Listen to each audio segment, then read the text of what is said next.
Bab 19. Berlutut memohon pada Klu untuk pulang. Melihat Klu Tang bahagia, Kingston Jiang juga senang.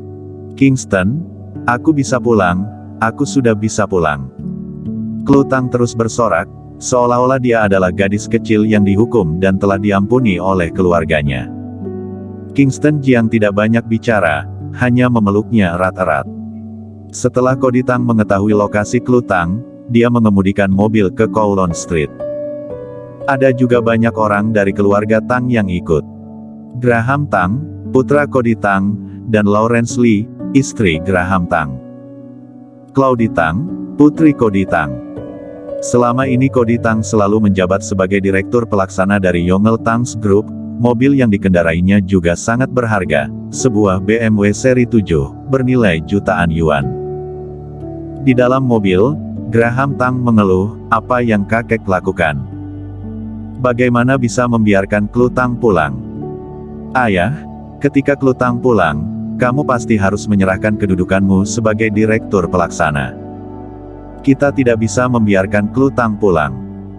Istrinya, Lawrence Lee menindaklanjuti dengan berkata, "Ya, bagaimana kita bisa menjadikan Klu Tang sebagai direktur pelaksana? Jika dia menjadi direktur, bagaimana keluarga kita bisa mengambil keuntungan di perusahaan? Entah bagaimana caranya Klu Tang bisa kenal dengan direktur Qianjun Group." Claudie Tang menyela dan berkata, "Di luar beredar rumor bahwa Klu Tang adalah kekasih Max Ye."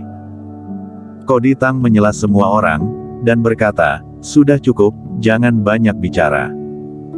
Kita bawa Klu Tang kembali dulu dan untuk menstabilkan Qianjun Group. Ini adalah pesanan 100 juta yuan, setelah selesai, keuntungan bersihnya bisa mencapai 20 juta yuan. Segera, mobil itu sampai ke depan pintu Mortal Clinic. Semua orang turun dari mobil. Klu Tang sangat senang mengetahui bahwa Cody Tang datang untuk menjemputnya secara langsung. Dari awal dia sudah menunggu di depan pintu. Melihat mobil Cody Tang, dia memegang tangan Kingston Jiang dengan penuh semangat. "Benar-benar paman, benar, Kingston, aku bisa pulang." "Ya, bisa pulang." Wajah Kingston Jiang tersenyum, melihat Klu Tang bahagia, dia juga ikut senang. Setelah Cody Tang keluar dari mobil, dengan senyum cerah di wajahnya, dia berkata, "Klu, ayah memintaku untuk menjemputmu." Melihat Klu Tang, anggota keluarga Tang lainnya langsung berwajah suram.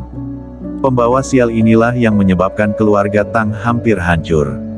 Untungnya, Tuhan mengasihani mereka, jika tidak, keluarga Tang akan benar-benar tamat. Graham Tang dengan sombong berkata, "Klu Tang, ayahku mengatakan banyak hal baik di depan kakek agar kamu bisa pulang, cepatlah berlutut dan berterima kasih kepada ayahku." "Terima kasih paman karena membantu Klu," kata Klu Tang, "dia akan berlutut." Namun, Kingston Jiang menarik Klu Tang yang telah membungkukkan badan. "Kingston, apa yang kamu lakukan?" Klu Tang menunjukkan ketidakpuasan di wajahnya. Graham Tang juga marah ketika melihat adegan ini, dia berkata dengan dingin, "Kingston Jiang, bertemu dengan kepala keluarga Tang masa depan, mengapa kamu tidak berlutut? Apakah kamu tahu aturan?" "Berlutut." Kingston Jiang berkata dengan lemah, "Dia juga layak. Apanya yang mengatakan banyak hal baik? Jika bukan karena Qianjun Group membatalkan kerjasama dengan keluarga Tang, kalian akan mencari Klu. Kembali dan beritahu Rilan Tang, keluarga Tang ini, Klu tidak akan kembali." Klu Tang hendak menegur Kingston Jiang, tetapi setelah mengetahui apa yang dia katakan, dia tidak bisa menahan diri untuk bertanya, "Kingston, ada apa? Mengapa Qianjun Group membatalkan kerja sama dengan keluarga Tang?" Kingston Jiang menjelaskan, "Aku baru saja menonton berita. Max Ye mengadakan konferensi pers dan membatalkan kerja sama dengan keluarga Tang pada konferensi pers itu. Max Ye berkata bahwa Qianjun Group hanya bekerja sama dengan keluarga Tang yang memiliki Klu Tang. Keluarga Tang mengusirmu dari keluarga, Qianjun Group secara alami akan berhenti bekerja sama dengan keluarga Tang, jadi keluarga Tang panik, sehingga bergegas menjemputmu." Setelah Klu Tang mengetahui keseluruhan ceritanya, keluhan di hatinya langsung meluap. Dia pikir kakek sangat mencintainya, tetapi dia tidak menyangka itu karena hal ini. Dia hampir menangis. Kingston Jiang menariknya dari samping ke arah klinik. Melihat ini, Cody Tang panik dan buru-buru berkata, "Chloe, kamu tidak bisa tidak kembali. Ayah sudah terlalu tua dan tidak bisa menerima siksaan seperti ini. Apakah kamu ingin ayah menjemputmu secara pribadi, barukah kamu bersedia kembali?" Hati Chloe Tang melembut, teringat akan kakeknya yang hampir berusia 80 tahun, dia berhenti dan menatap Kingston Jiang. Kingston Jiang tahu bahwa apa yang paling dipedulikan Chloe Tang adalah pandangan keluarganya. Karena selama 10 tahun terakhir ini, dia dipandang rendah, bahkan dalam mimpi pun dia berharap mendapatkan penerimaan keluarganya. "Chloe, apakah kamu ingin kembali?" Chloe Tang mengangguk ringan, "Ya." Kingston Jiang memandang keluarga Cody Tang di pintu dan berkata dengan ringan, "Chloe bisa kembali, tetapi kalian harus berlutut dan memohon Chloe untuk kembali." Kingston Jiang. Graham Tang marah dalam sekejap, dengan urat biru di wajahnya, dia memarahi, "Kamu hanya anjing dari keluarga Tang, Chloe saja tidak berbicara, untuk apa kamu teriak-teriak?" Kingston Jiang berkata dengan ringan, "Jika tidak berlutut, biarkan Rilan Tang datang dan mengundang Chloe sendiri, jika tidak Chloe tidak akan kembali." Chloe Tang dengan pelan menarik pakaian Kingston Jiang, memberi isyarat kepadanya untuk jangan keterlaluan, karena mereka semua satu keluarga, dia tidak ingin membuat hubungan itu menjadi kaku. "Chloe, hatimu terlalu lembut, sekarang mereka memohon kamu untuk kembali, bukan kamu yang ingin kembali, sekarang permintaan apapun yang kamu punya bisa kau ajukan, mereka akan setuju." Apakah ini benar? Tentu saja, kemana perginya kecerdikanmu beberapa waktu lalu? Qian Jun Group membatalkan kerjasama dengan Yongel. Ini adalah kerugian keluarga Tang. Keluarga Tang tidak bisa kehilanganmu. Coba pikirkan, apa persyaratanmu? Chloe Tang baru tersadar. Beberapa hari ini, dia selalu dalam keadaan linglung, dan sekarang Kingston Jiang mengatakannya seperti itu, barulah dia bereaksi. Selama bertahun-tahun, ayahnya dipandang rendah oleh keluarganya dan tidak memiliki status dalam keluarga.